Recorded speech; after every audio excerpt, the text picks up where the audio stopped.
So, kamusta po mga streetwise? Ako po si Takero Miyamoto at welcome po sa aking munting channel. So, mga kababayan, no, ito yung isa sa mga masalimuot no, na nangyari po ngayong linggo.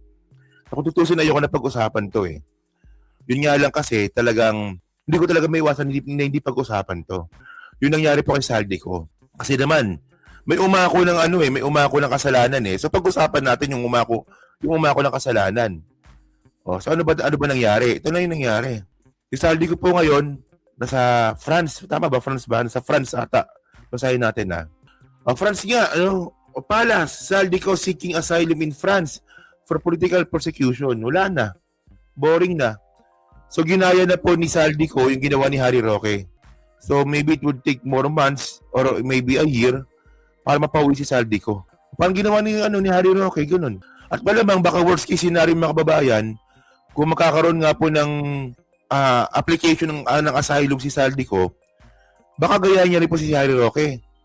Na habang nag-apply ng asylum, daldal ng daldal. Yun mo, di ba? Si Harry Roque po nag-apply ng asylum. Pero vlog pa rin ng vlog na Marcos Bangag, o dapat di ganyan ginawa ni Bangag, Sara for President tayo 2028, bakla ako. Di ba ganon? O malamang ganon din gagawin ni Saldi ko pag siya nakaroon ng application.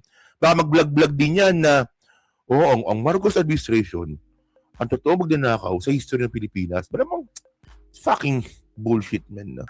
So sabi dito, fugitive Saldi ko is seeking political asylum in France on the grounds of political persecution, Palace Press Officer, sabi nga po ito ni Claire Castro. So the DFA has received highly reliable information that Ko has a pending petition for political asylum in France. He has been requested to be transferred to and is now under the jurisdiction of French authorities, she noted. Patay na tayo dito. Ito mga kababayan alam niyo sa France, yan may nakita ko taga Paris, no? Sa France, mahirap pumasok sa mga border. Mahirap pumasok sa mga border, especially kung undocumented ka. Pero pag nasa loob ka na, protected by law ka na. Kaya maraming undocumented po sa France eh. Kasi kahit sila mismo protected by law ng France eh. So ngayon yun naman pala open din pala yung political asylum sa France. Ganun pala yon, di ba? So ito yung statement nga po ni Claire Castro, panoorin natin to. Nasa bansa na po siya ng France. French authorities, under French authorities? Hindi po siya nakakulong. Kailangan lang po siyang dalhin doon dahil meron siyang pending petition for asylum. Wala na. Nasa bansa na po siya ng France. Dinala daw siya doon sa France. Dinala daw. French authorities, under French authorities? Hindi po siya nakakulong. Kailangan lang po siyang dalhin doon dahil meron siyang pending petition for asylum. Wala naman po siyang violation or recorded na violation sa French. Wala pong naipapaalam pa sa atin. Kailan siya ma'am nag-apply ng asylum? Wala pong detaling ibinigay sa atin, yan lamang po ang binigay sa kasalukuyan. So yun lang, napakatahimik ni Yusik Claire Castro dito. Pati siya ata siguro frustrated eh. Napakasamang balita na to. So ngayon mga kababayan, may umako na kasalanan. Yung idol natin. Tingnan niyo mga kababayan, no? Hello po kay Ma'am Joanna, no? Hello po, no? Tingnan niyo mga kababayan, no? Si John B kapag pumapalpak, binabatikos natin. Pero lately mga kababayan, no? Yung ginawa niya po sa PNP, yung Safer Cities Initiative, naging effective po. Kaya nga, pinalakpakan ko nga po siya nun eh. Di ba sabi ko, ang good job sa PNP, good job din po sa DILG. Kasi nga po, naging effective nga po yung Safer Cities Initiative. Na yung mga pulis nga po nasa kalsada tuwing gabi, kung kailan nakakagulo, kung saan nga po recorded na maraming kaguluhan. Napakaganda nun. Sabi ko, good job John Vic. Good job PNP. Sabi ko ganun. Kasi tama naman. Magandang epekto ng Safer Cities Initiative eh. At nationwide na po yan maganda. Pero mga babae, ito ibang usapan naman ito. Inako ni John Vic kasi na may kasalanan. Siya may kasalanan eh. Sabi niya dito, yes, it was my mistake to assume that the process of repatriating individuals with insufficient travel documents were same as the Philippines. Apparently, they are not the same. My mistake, sabi ni John Vic. Ano yun? ito ang pagkakaintindi ko sinabi ni John Vic, ha? Kasalanan niya daw. Kasi yung proseso daw po ng repatriating individuals, no, akala niya, katulad lang daw po sa Pilipinas, hindi naman daw pala. Ha? Puta DILG ka, hindi mo alam? Na kada bansa, iba-iba po para iba-iba ang proseso for repatriation. DILG ka, hindi mo alam? Hindi kasi mga kababayan nito, no, nakakahiya po kasi yung nangyari dito. Diba? Nagbunhi na po ang buong Pilipinas dahil nga po nalaman na nga po natin na nahuli na si Saldico. Ang ending naman pala, may nagpabaya. Kasi nga po, ang akala ng isang DILG secretary na yung proseso ng repatriation para sa Pilipinas. Anong kagaguhan to, John Vic? Anong klaseng... Ay, baka mamaya hindi totoo na mayroong Interpol notice niya si Joel Chu, sorry. Si Saldico, magkamukha kasi. Si Saldico. Oh, hindi kasi, tinan nyo hindi maganda mag-compare. Hindi maganda, pero kung trabaho lang pag-uusapan, nangyari na po sa Pilipinas yan. Yung may nahuli, tapos bigla-biglaan pinapakuha. Naalala nyo ba? Na mayroong isang pugante na pinapakuha ka agad dun po sa nakahuling bansa. Sabi nga, pag hindi nyo ito kinuha ka agad, palalayain namin to. Nangyari na yan eh. Kanino? Kay Benor Abalos. Nung si Benor Abalos yung DILG. Di ba? Nung kay yung sibay magandang mayor. Ito, nandito. Yan, kay Alice Guo. Actually, nabash pa si, nabash pa sila dito. Ano ba to? Nalala nyo to? Oo, nalala nyo yan? O si Arnie Tevez, di ba? Kasi kay Arnie Tevez kasi, duman sa korte, nag-apply siya ng extradition. Pero nung natalo sa extradition, kinuha kagad siya ng gobyerno. Di ba? Ganun eh. Buti pa nga itong si Abalos, di ba? Si Abalos din yan eh. Di ba nung si Tevez, di ba? Si Tevez nagtago sa Timor-Leste. Ngayon, hindi siya madampot-dampot kasi merong batas sa Timor-Leste na bago nyo ulihin yan, kailangan munang makapasa muna yan sa korte ng Timor-Leste. So, sumunod ng Pilipinas doon. Pero nung natalo si Arnie Tevez, doon sa kaso niya sa extradition sa Timor-Leste, dampot ka agad. O, di ba ganon? O, meron pa isa dito kay Alice Guo.